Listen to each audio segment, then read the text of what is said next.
Kalau kita bangun, ya, misalnya seperti ini, kemudian bangun dari tidur, maka sunnah nabinya, nah ini duduk terlebih dahulu. Ya, duduk dulu. Nah, menenangkan diri dulu. Ya, jadi duduk ini bisa mengondisikan keadaan kita tenang terlebih dahulu. Aliran darah berlangsung dengan baik. Kemudian juga ya perasaan yang mungkin juga agak sempoyongan, belum stabil, ya kan? Kita stabilkan terlebih dahulu. Nah, jadi tidak dianjurkan bangun langsung berdiri atau bahkan ke kamar mandi atau tergesa-gesa, tidak. Kita mengambil keseimbangan diri dulu, biarkan darah mengalir dengan nyaman, nafas teratur, duduk terlebih dahulu. Ya kan? Nah, lantas setelah itu, maka Nabi menuntunkan supaya menghilangkan bekas ngantuk dulu, ya, dengan bagian tangan dari itu. Masaha biadihi min athari naumihi. Jadi kita menghilangkan bekas ngantuknya dengan bagian tangan yang diduga bersih, gitu ya.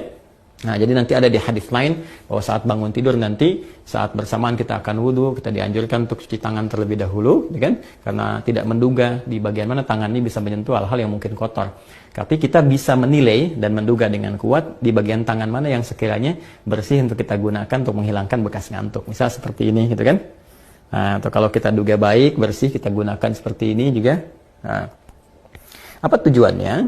Pertama, untuk membangun kesadaran terlebih dahulu. Ya, sebelum kita berdoa atau sebelum membacakan ayat-ayat atau kalimat thayyibah, supaya doa yang dibacakan, ayat-ayat Quran yang dibacakan, kemudian nilai-nilai spiritual yang dimohonkan kepada Allah itu tersambungkan dengan khusyuk. Ya, bisa khusyuk, bisa benar, terasa dalam jiwa. Karena beda rasanya ketika Anda bangun tidur masih ngantuk berdoa misalnya.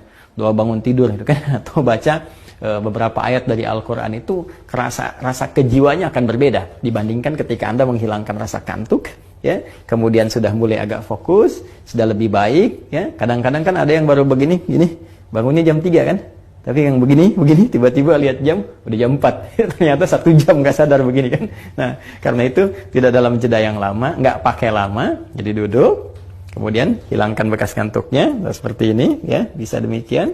Setelah kita duga cukup baik, kita hilangkan bekas ngantuk, maka di Sunan Abu Dawud tadi menunjukkan kepada kita membaca 10 ayat penutup di surah Ali Imran.